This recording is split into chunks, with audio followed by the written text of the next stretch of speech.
అపోస్తల కార్య గ్రంథం 20వ అధ్యాయము 28 వచ్చిన వాడు 28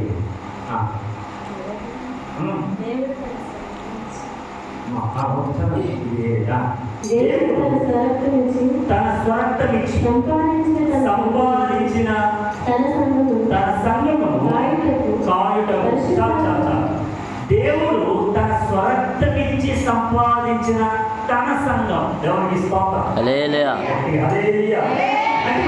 ఈ సంఘాన్ని కాపాడగలిగినటువంటి బాధ్యత నజరేయుడైన యేసుక్రీస్తుది. ఆమేన్. ఇప్పుడు ఈ సంఘంలో ఎవరైతే కడగబడ్డారో, సంఘంలో ఎవరైతే బాప్తిసం తీసుకున్నారో, సంఘంలో ఎవరైతే చేర్చబడ్డారో, ఈ సంఘంలో ఉన్న ప్రతి ఒక్కరు కూడా ఆయనకు సొంతమైన వారు. దేవునికి స్తోత్రం.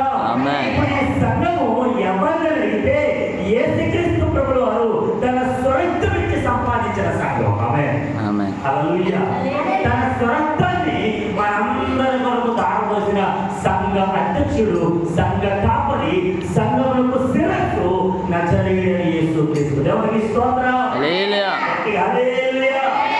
ఇద్దరు వాక్యములో ఎదిగి సంఘక్షేమము కొరకు పనిచేసే బిడ్డలుగా మీరు ఉంటారు. హల్లెలూయా.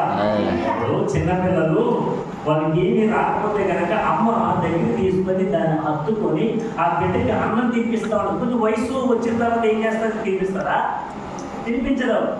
నీకు తినడం వచ్చి తినవు అని ప్లేట్ ముందు పెట్టి ఆ బిడ్డకి నేర్పిస్తూ ఉండదు. ఇలా కలుపుకోవాలి, ఇలా తినాలి, అన్నం బయటపడకూడదు, చాలా జాగ్రత్తగా ఉండాలి. అది ఎదిగేటువంటి బిడ్డలకు ఏ రీతిగా అయితే తల్లి నేర్పిస్తుందో సంఘములు కూడా క్రీస్తు మనకి నేర్పించారు. దేవునికి స్తోత్రం. హల్లెలూయా.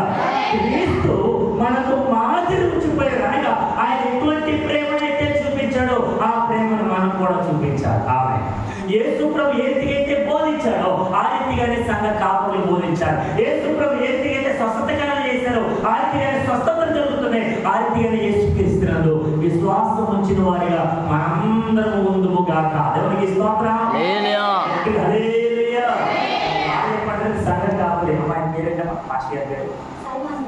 సైమన్ గారు, ఆయన తెలుగులో సీమోన్ గారు. ఈ సీమోన్ పాస్టర్ గారు నేను ఎప్పుడు ఈ సంఘానికి వచ్చిన కానీ నన్ను ప్రేమించి చక్కగా వాక్యం చెప్పడానికి ఆయన అవకాశం ఇస్తూ ఉంటారు. దేవునికి స్తోత్రం. హల్లెలూయా. అందరినీ ప్రేమించి మీకున్న ఆసక్తిని బట్టి దేవుడి వాక్యాన్ని మీకు నేర్పించి ఇంకనూ ప్రభువును ఎదిగింపజేసి సంఘమునకు దగ్గర చెయ్యాలనే మా ఆలోచన. హల్లెలూయా. చెప్పండి హల్లెలూయా.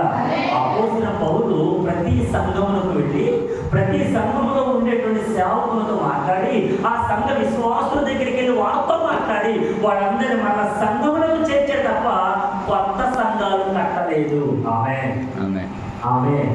దేవునికి స్తోత్రం. మీరు కొత్త సంఘం కట్టడానికి రాలేదు కానీ మిమ్మల్ని అందరినీ క్రీస్తుని ఎదిగింప చేయడానికి. దేవునికి స్తోత్రం. మిమ్మల్ని అందరినీ వాక్యములు ఎదిగింప చేయడానికి. దేవునికి స్తోత్రం. మిమ్మల్ని అందరినీ క్రీస్తు రాజ్యములకు ఆయుధపరచడానికి, సిద్ధపరచడానికి ప్రభు నాకు ఇచ్చినటువంటి ధైర్యకరమైనటువంటి సమయాన్ని బట్టి నా దేవత దేవుని ఎంతగా స్తుతిస్తూ ఉన్నాను, గర్వస్తూ ఉన్నాను. దేవునికి స్తోత్రం. హల్లెలూయా.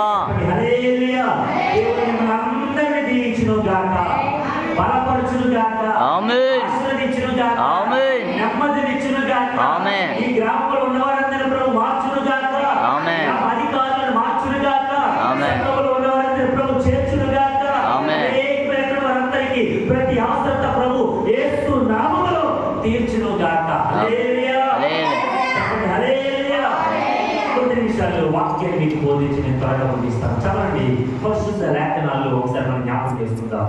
స్తోత్రం స్తోత్రం స్తోత్రం. ఏ పర్లేదు మైక్